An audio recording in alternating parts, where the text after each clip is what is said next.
This is the A to Z podcast. We're back. I'm Zach Jackson. He's Andre Knott.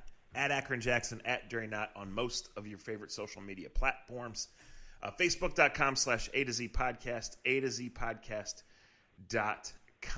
Our sponsors are Cleveland Scene, the Honeymoon Grill, and American Fireworks. We're bringing on board our new sponsor, Cleveland Whiskey, sponsor of our Obscure Browns Player of the Week segment that we'll get to. First of all, good morning, Andre. Good morning. How are you today, Zach? I'm okay. My life is usually a disaster. It's right around par for the course there. But I'm glad we are back on the same time zone. I heard baseball season's still going on. Can you confirm that? Yeah, man. We still got 15 games left. 15. Okay. Not that I'm counting or either. It's been quite a week. But we have fun here. We don't follow a script. We get excited, and we occasionally venture into mature/immature subjects and say four-letter words. So if that's not for you, find another podcast or come back when there's not kids around, if you're not a work environment, or put your headphones on. I just signed a new contract with another company, so I'll be on my best behavior for at least today, because that's probably the day they'll listen. Okay, we're off to an interesting start. We have to, because let's be adults first and foremost. Is that okay? Yeah. Let me say a couple of things. We apologize. Look, during Browns season, after Browns games, I hope, and I've even talked to Zach about this I hope that within 24, 48 hours after a game, we can somehow get together. With me being on the West Coast last week, that was difficult. And then with what we're going to talk about, made things a little difficult. But that's my plan, for us to try to give you two a week during football season. Not that football season is more important than any other season. We just love football. And the basis of this podcast came together with Zach and I on planes and on buses with the Browns some 10, 12 years ago. So we will try our best to do that for you. Hopefully today you guys will have the patience, and hopefully we have the time to give you everything we want to give you today. And it's probably a better thing that we're doing this podcast, 4 or 5 days after the Browns laid the egg of all eggs last Sunday. But first, let's just start with the human nature part of this podcast and the human nature of what's going on in all of our lives. I think this has been one of those weeks. And I'll be honest about something. I lost one of my best friends my first semester of college at Kent State. One of my best friends was at 18 years old, a week before Christmas, left this earth, and my life has never been the same. And we all deal with death and losing people differently. And I got to tell you guys, at 41 years old, I still haven't figured it out. It's a very difficult task for me because it just is. And we lost Fred McLeod a couple of days ago. I was out on the West Coast. Fred McLeod obviously was the voice of the Cavaliers for over a decade. We worked at the same company. But we work at the same company, but obviously it's like one works night shift, one works day shift. But I'll give Fred McLeod credit for this and Beth McLeod credit for this. Despite working at the same company and always being on different shifts and never really working together, Fred went out of his way, unlike many other people within the Fox Sports household that I work in, that he went out of his way to acknowledge you, to see you, to shake your hand, to acknowledge the work you were doing. He was a leader. He would come to spring training with Beth if the Cavs were, taking on the Suns, or they had a couple extra days. He would come out to spring training, and he would come out and see us. He would come out and see me and sit down and talk to me and ask me how life was. And he sat with my wife at a dinner a couple of years ago, him and Beth, and they were tremendously just awesome to them. They weren't one of those people that sit there and just tell you all about themselves. My wife was blown away because all Fred did was for 2 hours at the Cleveland Sports Awards show, as I was emceeing it, was just talk about us and our family. So this is hard. I'm going to be completely honest. It's really hard. Not that I was best friends with Fred, but I appreciated how Fred, when I did see Fred, how Fred respected me and how he treated me, and how he went about his business. And I just happened to have a day where, honestly, between you and Isaac, I didn't even tell you completely. Obviously, we were out in California. I do my best, and this isn't making myself better than who I am, because I'm not. But I try, no matter if I'm on the West Coast, East Coast, wherever, I try to talk to my kids and FaceTime my kids before they go to school in the morning. And obviously, with me being 3 hours behind all week long, I had to wake up at 4:45, 5 o'clock in the morning to talk to my kids and FaceTime them before they left for school. And that meant no matter how late I was up, no matter what I went out and did, whether I had 2 hours of sleep or no sleep, I got up and talked to my kids every morning. And then the day that he perished, I got done talking to my kids. I texted with my wife. I laid my phone down and had set my clock for a couple hours after that because I told myself I was going to try to get up and podcast, and my phone wouldn't stop ringing. And it was 5:15, 5:30 in the morning, West Coast time. And that scared me because at first I figured it was just my jackass friends being jackasses, sending me memes and sending me texts and sending me stuff off the internet that I could laugh at in 3 or 4 hours after I actually napped. And I got to tell you, I probably went about 28 hours without sleeping because when I woke up and when I finally rolled over and looked at my phone to see what people were texting me and what was going on, I was crushed. It wasn't what I expected. And Cavs season won't be the same. Just, our not that I go to our Christmas parties, but the Christmas parties won't be the same. And I just know that this is something that affects all of us. So my prayers and thoughts and however you go about this, they go to the McLeod family because he was a legitimate guy that went out and went above and beyond to not only do his job well, but to be a halfway decent person. And to me, in this day and age, that means a lot.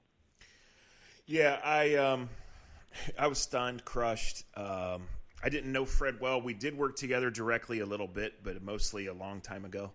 But I could tell people that without a doubt then, when I was really young and showing up, now when it was maybe once a year or twice a year that our paths would cross, always friendly, always out of his way to say he's been following your work or ask a question like he was the new guy around, right?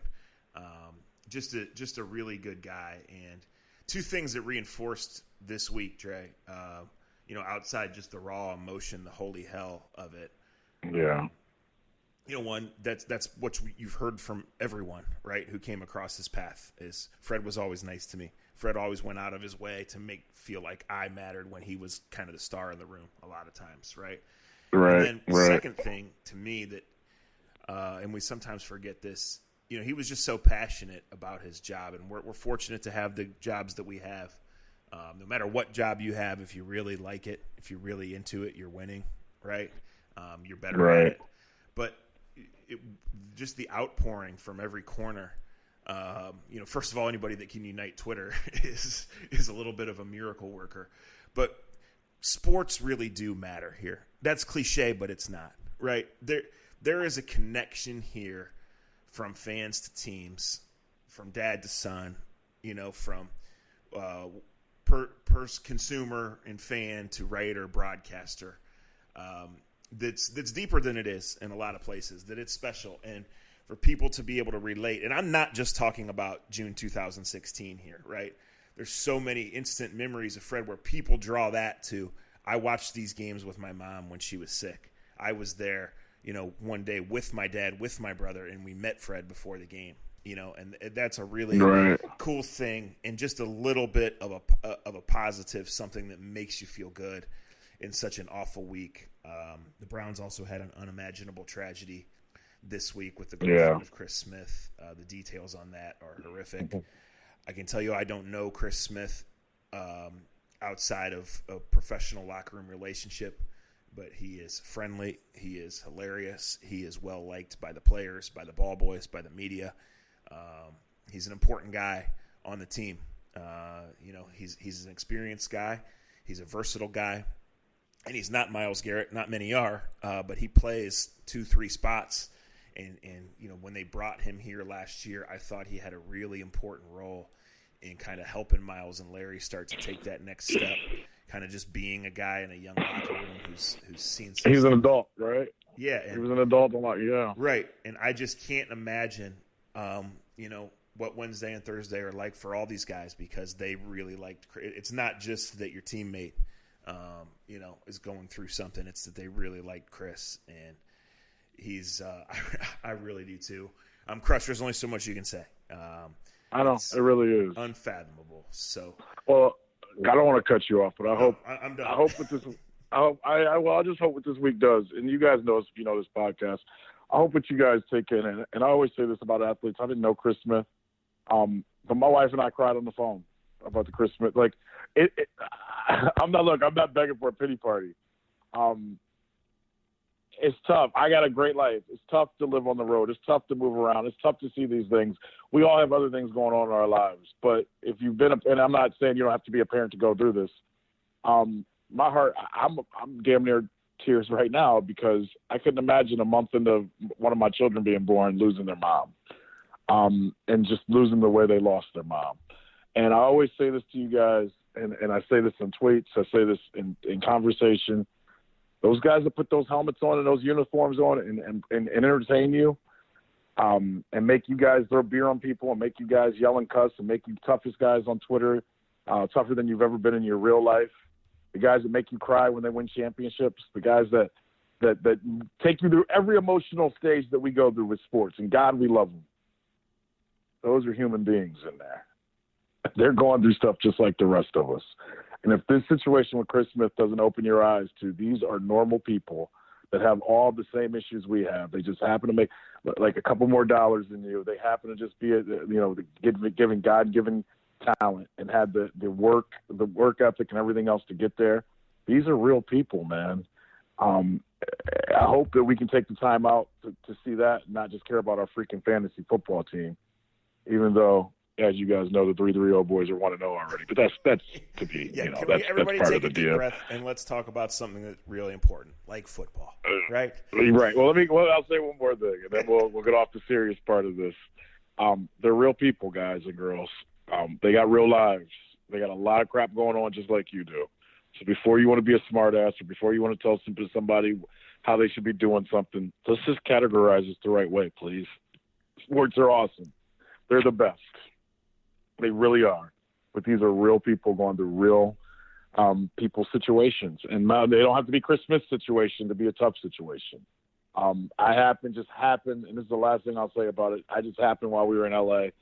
My camera guy, Mitch Haddon, who is the best in the business, he was also the camera guy with the Cavs when they won the championship. Went to the White House with the Cavs when they, he's been a part of he did Cavs games for the last 6-7 years. He's been with me all this season, and he just happened because we were off last Tuesday. It was a YouTube game.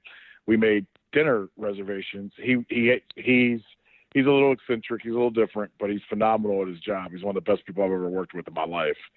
And he had his restaurant in L.A. that he was told me, he was like, best restaurant I've ever been to.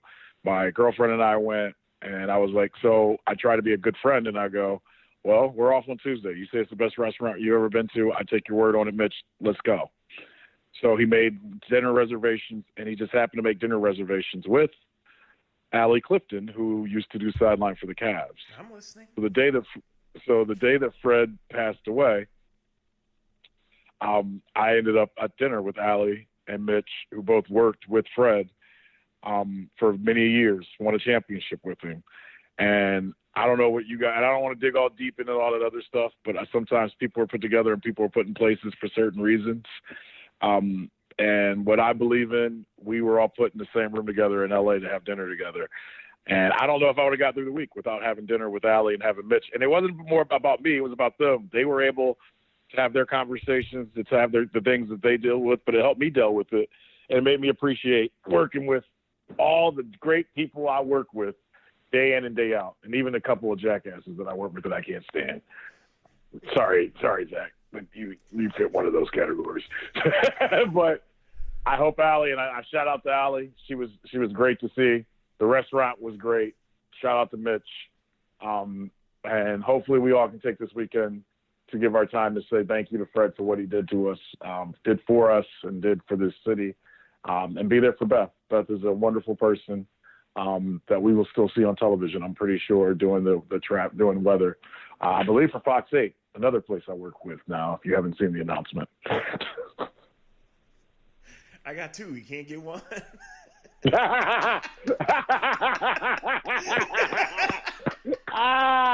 that brings him a Dodgy. All right.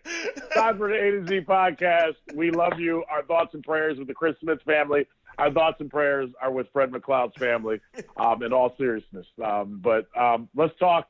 Where do you want to? You know what? All right, let's start. Minute? Let's do the baseball minute, and then let's kill them with football. Yeah, and let's make it clear that this is Friday morning. So some will hear this Friday afternoon. Some might not listen until the Browns game Monday. Obviously, we're 9 hours away from the Indians kicking off what's suddenly a really huge series again. So put that in context. Biggest weekend of the year. We'll review the Browns debacle, and we'll preview Monday Night Football. Dun, dun, dun, dun. Last time you covered Monday Night Football in New York, dudes were shopping at 3 o'clock in the afternoon, not giving a shit about football. We'll get to that. You just said to the Indians, biggest series of the year, 15 games left in the season, 15 games to – I said on the radio today that I think September 29th is the last day of the baseball season, but I got a feeling we'll be playing on September 30th.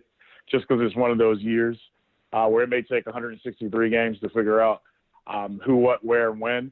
We have James Karinchak coming up. He's could be one of the next. I don't want to go too far, too big with this, but he's got a chance to be the next Jarrett Wright as a relief pitcher.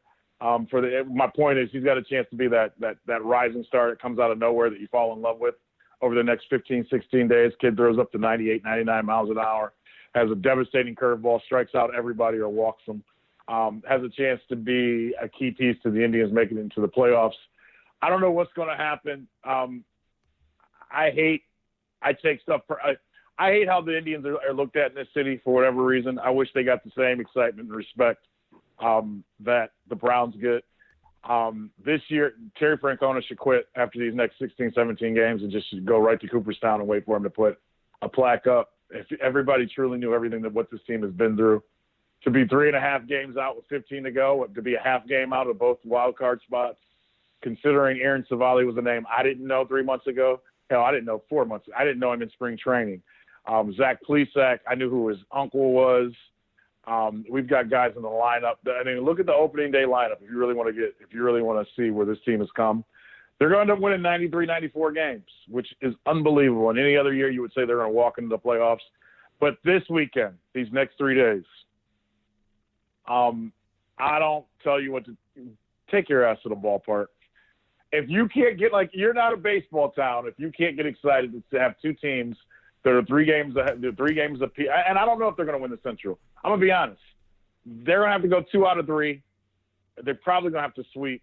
Here's one of my notes that I actually have written down for tonight's game because I actually don't sleep and just work all the time. But this is a true note that I took. You talk a lot too, but go ahead. Hey, man, they pay me by the word. It's amazing, ain't it? I'd talk in my sleep if you give me a check. The Twins have 4 fewer losses than Cleveland with 16 games to play. After this weekend, the Twins will have 13 games against the Chicago White Sox, the Kansas City Royals, and Detroit. Yeah. My point is the Indians have to sweep, and then they got to keep kicking ass against Philadelphia, Chicago, as well as the Washington Nationals. The Indian schedule, in my opinion, is 8 times harder than the Twins. Yeah, that's brutal. But if they can walk out of here a half game behind the Twins and put pressure on them, anything can happen. The Twins have injuries coming out of the ass. Sano's been hurt. He's supposed to come back tonight. Kepler has been hurt. He's supposed to come back tonight. Their pitchers are all down. There's a crease. The Indians have to hit it.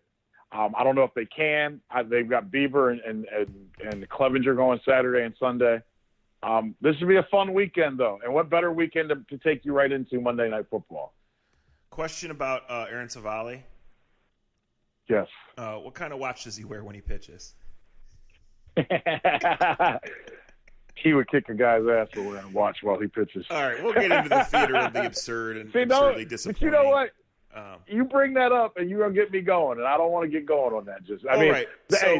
I want to tell you guys Indians, 2 things. So we do a segment here sponsored by our friends at American Fireworks called Glory Days, where we tell an old Brown story, an old Indian story, an old Andre Knott and JV football story, whatever it can be, right? And really for the last couple of days, I kind of racked my brain, trying to draw a correlation. The Indians don't play the Jets, or the Browns don't play the Jets all the time. The Browns obviously don't play on Monday Night Football all the time. This is the second time this decade that this is going to happen.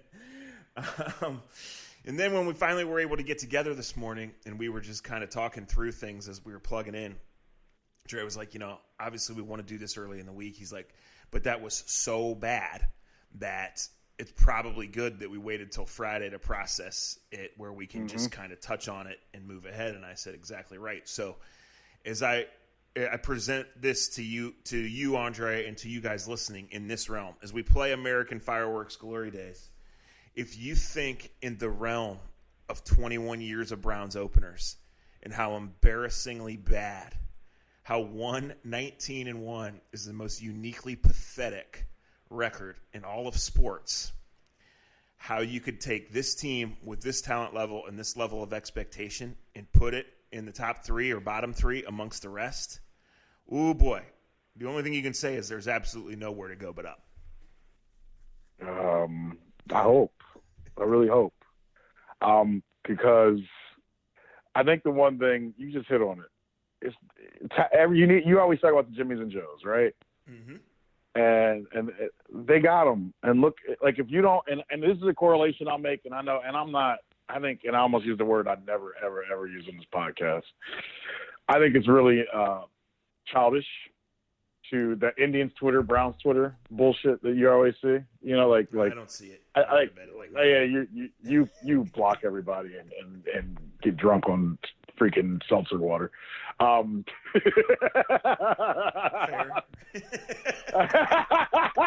He didn't even fight it. Fair. He's a beaten man, everybody. We're a week into the football season. Fair. No. And I'm saying, and right, and I don't even care anymore. The people that bitch, and I got them probably blocked anyway. But there is something about, okay, what do the Patriots have other than a coach that's Attila the Hun? Like what do the Patriots have year in and year out? They have what? Cheaters. Okay. Criminals. They have yes. All right. Yes. What do the Steelers have? What makes the Steelers organization like they have some? They're built upon something, right? They have a culture. Yeah. Culture. Thank you. Ding, ding, ding, ding, ding. Okay. The Indians, as an organization, their AAA team just won the Governor's Cup. Who cares? The AA team, Columbus. Here we go. Yeah. Well, hey, shout out to Columbus. I'm getting to something. The Akron Rubber Ducks won a couple years ago. Columbus has been in the Governor's Cup, been in this for a few years. The Indians now for a few years have been a playoff team or a winning team. They have a culture, people. Aaron Savali can come up and he has nothing. He didn't do anything with the Indians. Shane Bieber 2 years ago had never pitched for the big league team, and that's all the way through spring training. But there is a culture that is structured amongst the Indians that you know that when you're in the system, when you go to the system, there's certain ways you have to carry yourself. There's certain ways that you have to show up. There's certain ways that you will respect what came before you. I don't know if the Cleveland Browns still have figured that part out. And I've tried to quietly say that without being disrespectful to the excitement that's here, not being disrespectful to the talent that's here. But it's a reality, people. No matter what you do, if your culture isn't built right and your culture isn't set right, you're not going to win at a clip that's going to keep you going. And I use the Indians as an example because they haven't won a World Series.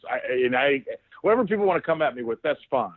But there is a culture and there's a standard that you must live up to. Whether it's the Steelers, whether it's the Patriots, whether it's the Indians, whether it's the Golden State Warriors, whether it was the Cleveland Cavaliers. I don't know what their culture was because it was bad, but they out-talented it. That's a whole different story. Zach, what is the culture of the Cleveland Browns right now? You're there every day. I'm not there every day. What is this doesn't mean they're not going to win Monday night. This doesn't mean they can't win 10 games still. But they damn sure better build a culture.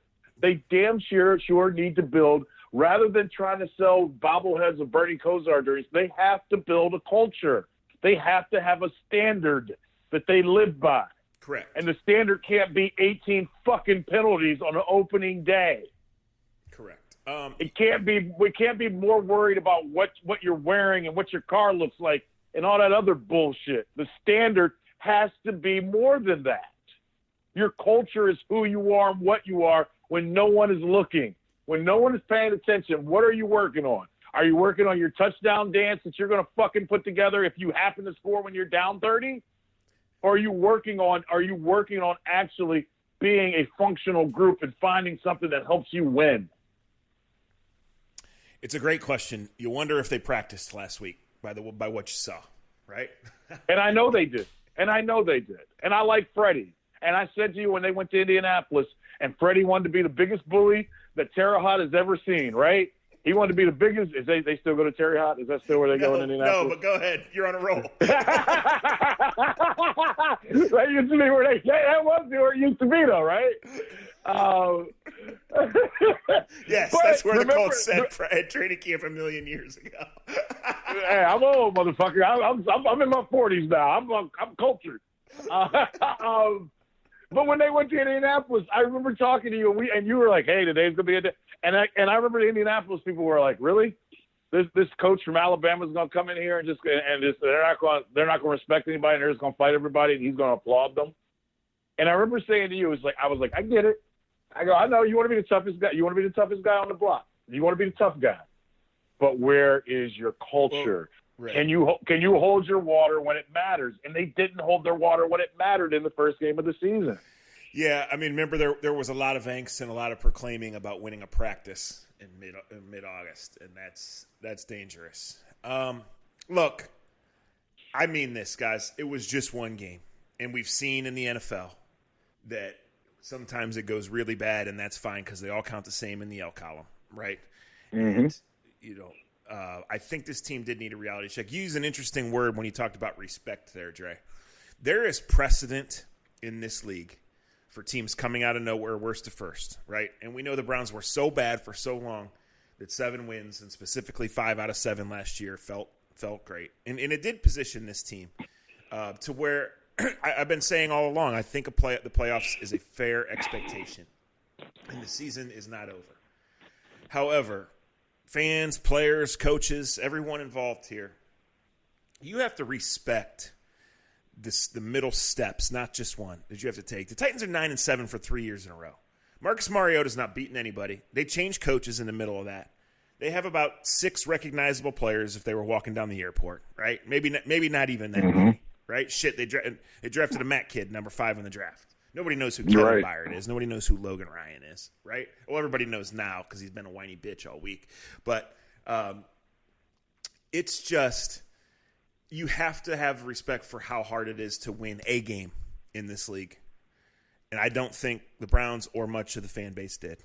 I really don't. And as I said on other places, if you're going to pick 11-5 or 12-4, or if you're going to declare yourself ready to go play with the big boys, you have to respect the potential for the hangover if it doesn't work, right? And it's not over. Right.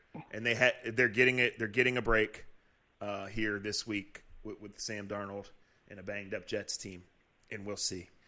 So I honestly think that a big old piece of humble pie can serve them well going forward. I still see talent. I am alarmed that of the issues that have come to the forefront, some which can be changed by X's and O's, some which be changed by changing players, some which you can't change, and every team has shortcomings, even the Patriots, right? Mm-hmm. If the maturity piece comes to the forefront, and the discipline piece comes to the forefront, those are things that can hold you back a lot more than a kicker can, or a questionable right guard or something like that can, right? This is big, to quote my friend Peaches, this is big boy shit. And you're either ready physically, mentally, with your life, with your jewelry, with what you are to play with the big boys, or you're not. We'll see. Well, they can still win a lot of games. And like you said, it's one game. And look, we've all been in that time in life where we needed to be taken down a peg, right? Mm-hmm. Whether it's playing video games, whether it's drinking hard seltzer water, when you're out in the water and it hits you that, you know what, I may embarrass myself in front of all these people in this boat that's not mine, but I'm going to claim it's mine. We all need those moments and times where we get knocked down a peg. And I think for Freddie, who I think we all like, I think it's hard not to like Freddie, right? I mean, Freddie's quote, my wife and I went out for dinner. In my glorious life, we had our anniversary last week, but we celebrated it last night because I wasn't in town. And somehow I brought up the quote from Freddie talking about Chris Smith and balance in life last night. And my wife and I played it for my wife and we talked about it. balance in life. Like, I don't know if you could probably tell it better than I could, I think, since you cover him. But Freddie had this unbelievable quote about, finding balance in life. And he felt like Chris Smith had balance in life, but they're going to be there to help him, balance his life out while he goes through the tragedy that he's going through right now. And as he said that, I looked at Jen and I was like, God, this is a great quote. This is a quote that you should, I would want my kids to hear as they get older. But then I thought about it and I was like, but it's a quote that Freddie needs to hear as well about coaching this team right now.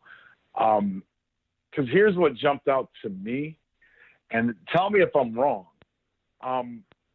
We know who's on the outside. We know who knows what time it is during the game. And I'm not talking about on a game clock. I'm talking about the actual fucking time in the world, because he's got to watch you on.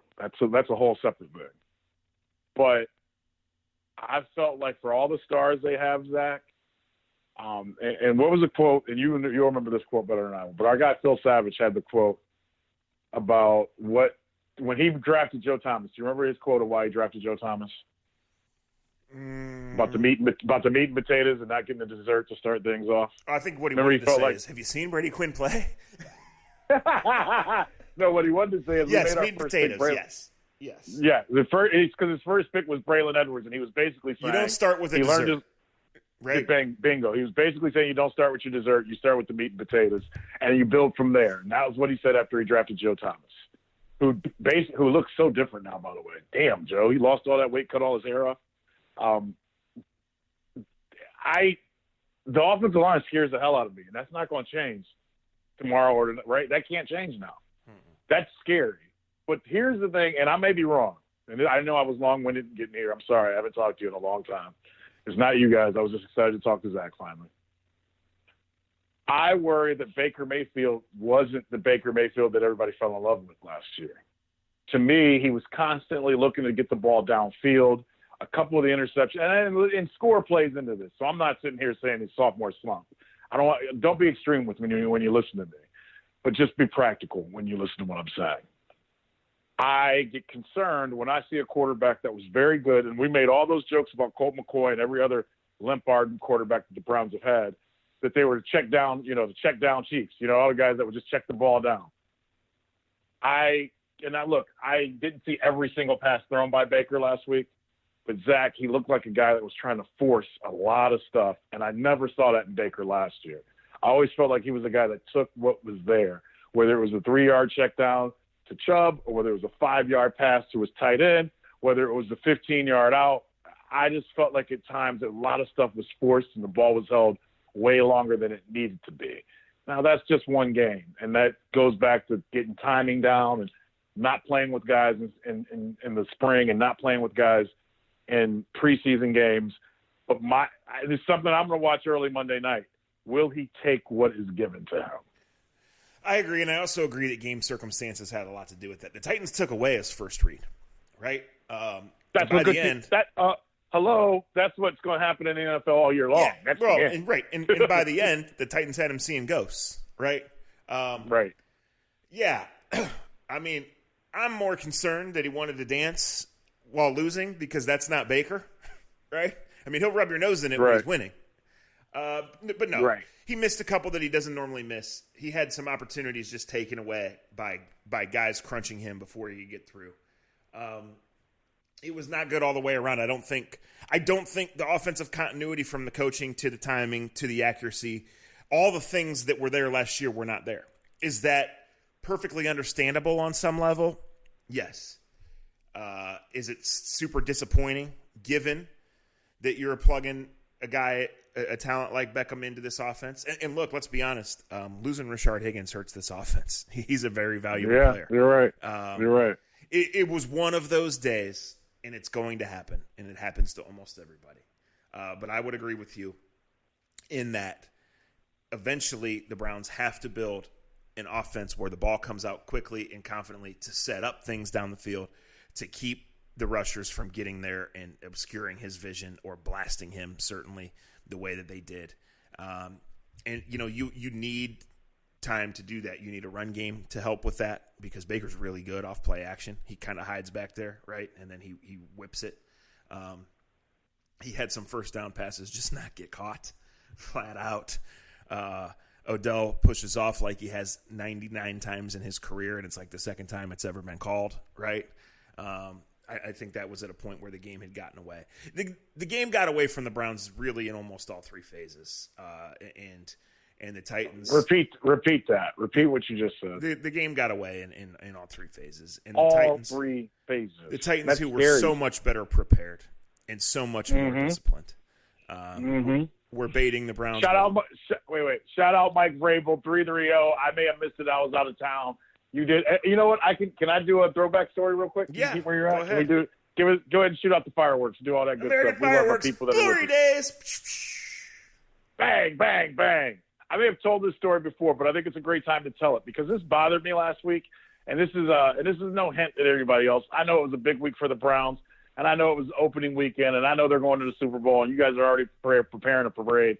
But why did Mike Vrabel get any love coming back home? My man grew up in Stowe, Ohio, went to Walsh Jesuit, became Defensive Player of the Year way back in 1992, and he dominated a little kid named Andre Knott on the field of Green Street Stadium. Back my freshman year, his senior year, I'm coming out. Cameron Pooler, shout out, who I love, who was a great person to me, taught me the running back game at St. V, was a running back for St. V my freshman year. He had a scholarship to Rhode Island, ended up going to Rhode Island. He's got a beautiful family now, lives in Ravenna, and we still are friends. It's one of the best things that's happened in my life is that people like that helped me at 15, 16 are now my friends at 41, at the age of 41. But Cam was a super-duper running back, 1,000-yard running back that I knew I wasn't going to play over. So because I had a decent freshman year, after about my fifth freshman football game, John Stone said, "You're never going to play freshman football again." So he turned me into a wide receiver for the last, 3 or 4 varsity games my freshman year. And at St. V, and this isn't bragging, I don't have to. I've already made it to the Sports Hall of Fame there. They don't play a lot of freshmen on the varsity football team. Now they do because, well, there's no rules in high school. So they put me at wide receiver, and my role was basically, I only played 15 snaps a game. But as a 14-year-old, 15-year-old freshman, that was everything. Shit. I was trying to get that Letterman's jacket so I could get me a girl, and then it comes baseball season. So the second play of the game, the coach calls the plays, and I would run it into our quarterback because our quarterback also played linebacker at the time. And if you know how linebackers played then, I couldn't remember the plays. So I would run the play in and run it back out, and I was playing the X spot. So I get the play, I run it to our quarterback, I tell him, and I'm too young, dumb, and stupid to even calculate what was being asked of me as I'm running the play in. I'm just excited. I'm getting ready to play. So I line up at wide receiver, and Mike Vrabel, who's this stand-up defensive end, outside linebacker, this is how smart he was at 17 years old. I start coming in motion, and he turned and looked at me and goes, "You little bitch, you try to cut me, I'm going to fuck you up."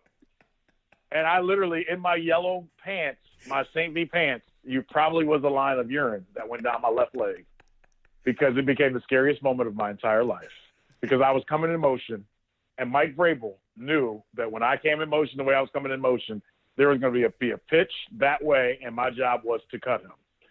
And by this moment, after he just yelled at me and made me pee down my leg, I couldn't stop. I couldn't call timeout. My job was to cut him. So I went to cut him, and he took his 6'4", 230 pounds or whatever he had, and he took his forearm and put it into the back of my neck. And I think I was able to see underneath the ground because then he put his knee into my back, stepped on me, made the tackle for a 3-yard loss, turned and looked at me and said, "They better get a real fucking man out here. You're going to try to block me like that, you little bitch." So shout out to Mike Vrabel. Shout out. Why did no one gave him more love? And maybe you guys did. But Mike Vrabel is one of us, people. He is a 330-er. I'm proud of him. I'm happy for him. If you know anything about the Vrabel family, you know anything about Mike Vrabel and what he's come from and where he went in college, who he coached under, I am not surprised in one phase. And I was pissed that people were leaving them short last week. He's a Belichick guy. He's a Bill Cowher guy. He's a Jim Tressel guy. Did you really think he was going to show up and not have his team prepared? Well, I think all of us that grew up in Northeast Ohio remember when Walsh Jesuit had football. Those were the days. Yeah. Yeah, no, Kerry Combs is on his staff, the mad scientist, defensive backs coach. Mm-hmm. Dean Pease is on his staff, who's been around forever. They just know what they're doing. And look, the Browns, this is the theme going forward. The Browns have plenty of chances to show us they know what they're doing. And if they figure those things out, the talent is in place. The season is not over. But we're going to need to see some real progress over these next few weeks to believe that the Browns are mature enough to handle the on and off the field aspect that comes with playing with the big boys. Correct? Correct. No doubt. Can I ask you a question? So, we're going to introduce this segment, and we did this a little bit a long time ago. Never stuck with it. I know I'm the ADD poster child at 40 years old. Our obscure Browns player of the week. We both used to travel with the Browns, be on the inside of the Browns to an extent. We know a lot of these guys. And so when our friends from Cleveland Whiskey reached out and said we'd like to get involved with the podcast, is there a new segment or something we can bust out? We decided we wanted to do this. So if you don't know about Cleveland Whiskey, pretty new company, but they make a good product, and this is a big time of year for them because they want you to introduce Cleveland Whiskey at your tailgates, at your Ohio State parties, at your Monday night Browns watch party. And so look them up on Instagram, on Twitter, and get on board with that. But let's go back. Braylon does not count as an obscure player. He certainly was not. And he's obscure in life now. One thing I think is really funny is my book comes out and tells in 4 weeks and tells some Braylon stories. Braylon just released an autobiography through the same publishing company. Did I tell you that? No, really? Yeah. So the other night I got home late. I went to a football game far away with some friends, and ESPN radio at like 1 a.m. Braylon was on there talking about his book, and I had quite a chuckle. But of all the ones we've told you about, no offense, I'd rather read your book than his. Yeah, not because I'm friends with you. Thank you. Of all the ones we've told you about, of his dramatics and his helicopter and his writing tape on his wrists and all that, my favorite one, this must have been minicamp in 2008. Because he'd kind of established himself, and Chud was still there because Chud was new on the scene for the second time in 2007. So anyway, they're in minicamp. All you're doing is installing basic concepts and getting guys, reacclimated or used to where they're supposed to be. So if they say practice starts at 2, guys are on the field at 135, 140. And not just stretching out and dicking around. There's walkthrough periods that you go through. So I'll never forget Chud just kind of looking around. And all of a sudden, here comes Braylon, trotted out. Perfect tape, right? Not a watch, but I don't know. He probably wanted to wear one, right? Everything looking perfect. And Chud just loses it. And again, this is minicamp in May, and he just loses it.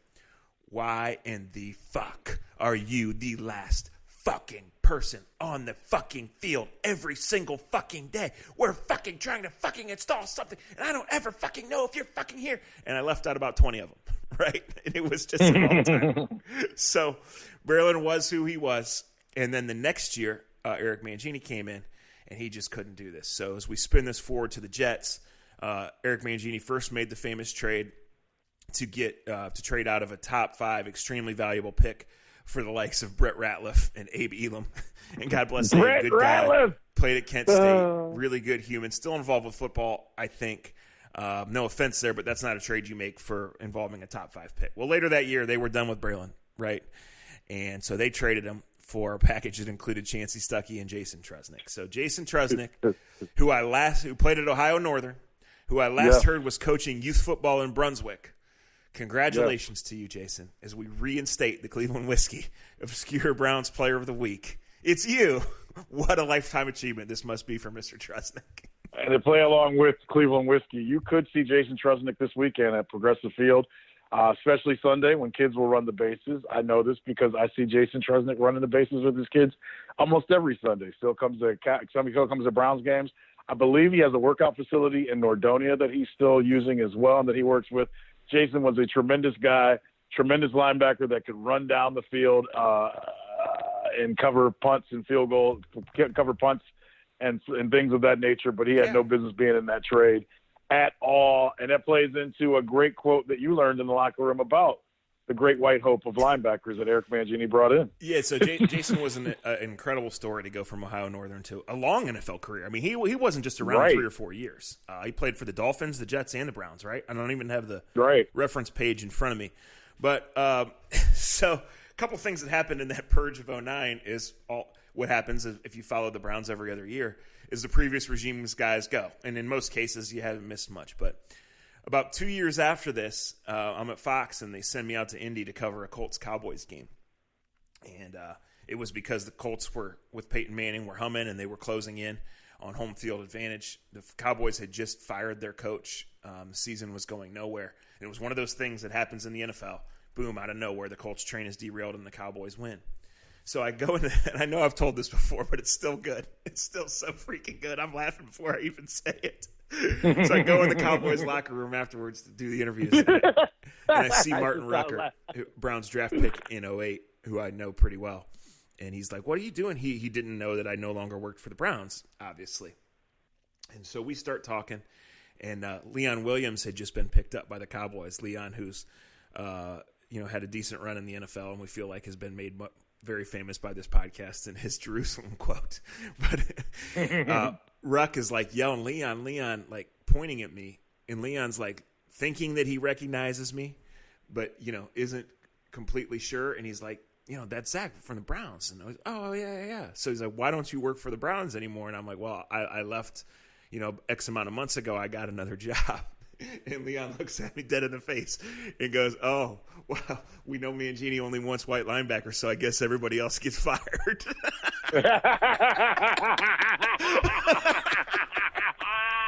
And just to hear him say it dead serious. And this goes back to my whole point. You need culture of some type in the NFL. Eric Mangini didn't win shit in Cleveland, but he brought a culture of white linebackers. When Zach Jackson showed up in the locker room all the way in Dallas, the first thing they thought was, shit, where's the other white linebackers? You need a culture, people. All right, so listen up.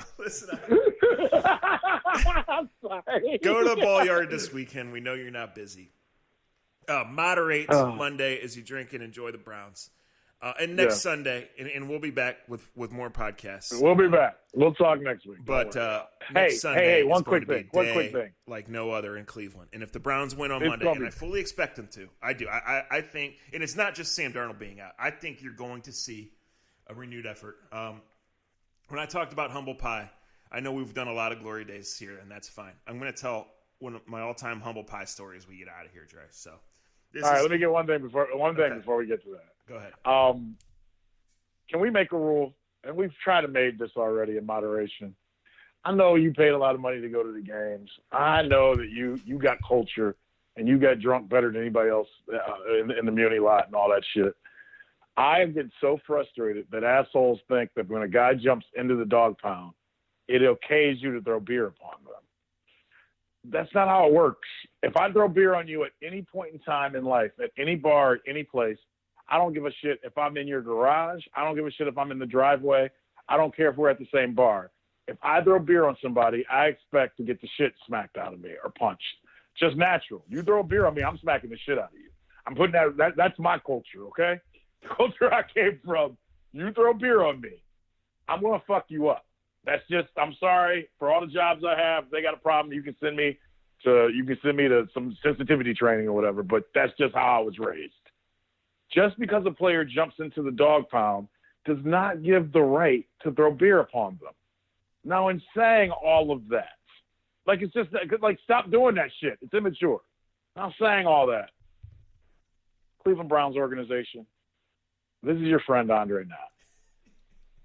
Lay low on trying to figure out who Chris Smith is or the bearded guy is. You've embarrassed yourself this week by not being able to find out who it is. You've accused people that weren't even in the seats about the whole beer throwing incident. Is it embarrassing? Do we need to stop doing it yes, stop doing that shit. Whether they're winning or losing, stop throwing fucking beer on people. That shit is expensive, number one. And y'all ain't got enough money to be throwing that shit in the air the way y'all throwing it in the air. But Browns, let's have a better investigation next time when it comes to figuring this out. And I don't even know if Zach agrees with me, but I'm trying to tell y'all folks, stop fucking throwing beer on professional athletes, because you would not do it in your normal everyday life. If you were just at your local hub, just hanging out, you wouldn't do that shit. And so stop doing that shit. Even if they jump in there, you know what? You came paid to see them play. So if they want to jump up there, this is my opinion. If they want to jump up there, let them jump up there and hurt a hamstring or pull something. I've seen guys do that before. Stop throwing beer on fucking people unless you want your ass kicked. Because what's going to happen, one of you motherfuckers is going to throw beer on somebody, and he's going to take his helmet off and beat the shit out of you, and everybody's going to feel bad for you, except me. Then you'll learn. Stop throwing beer on people. Drink that shit. It's expensive. You can't afford it anyway. All right, so this is about 6-7 years ago. You ain't got nothing to say? You think it's okay? Wait, yes or no? You think it's okay if a guy jumps? Okay. Now, I think Logan Ryan loses his right to completely play the victim when he jumps in.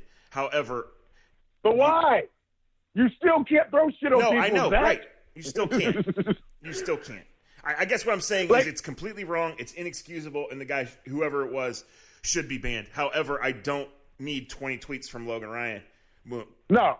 About no. it. That's Logan Ryan. If you're willing to jump, Logan Ryan, if you're willing to jump up in there, you know the circumstances. But as people, can't we be better as people? That's all I'm saying, Zach. Right. No, everybody's got to be better as people on both sides of that fence, literal fence. Right. Right. Right. No, yes. but Logan Ryan, I've heard people that I respect say, "Whoa, when he jumped up into the stands, who gives a shit if he jumped up in the stands? He was celebrating. That doesn't give you a right to throw something on somebody." Correct.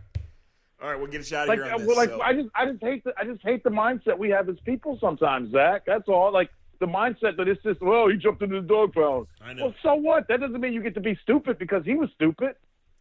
It's yeah. I think a lot of people lose their minds. They get near that stadium and lose their minds, right? Some that work there, some that attend there a couple Sundays a year.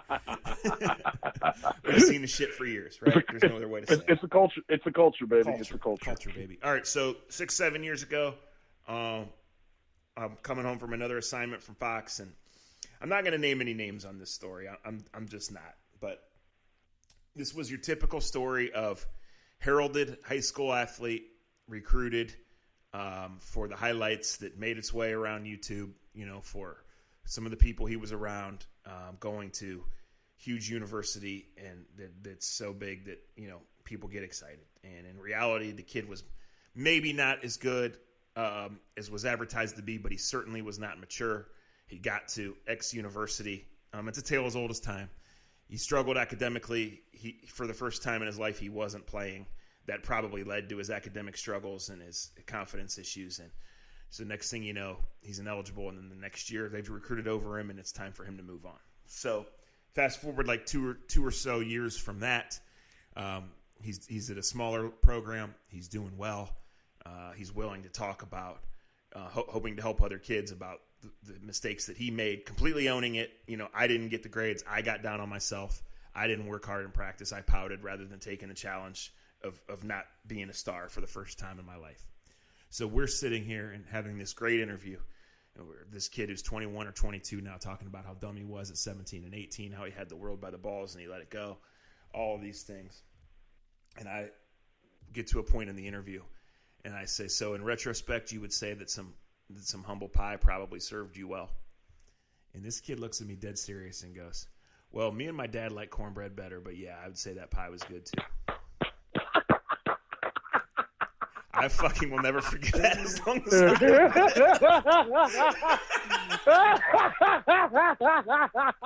Well, let's hope the Browns don't like cornbread more than they like humble pie. Have your cornbread. Have your whiskey. Get on AmericanFireworks.com. Enjoy the games, people. We'll talk to you next time. I'm crying. Konnichiwa, humble pie.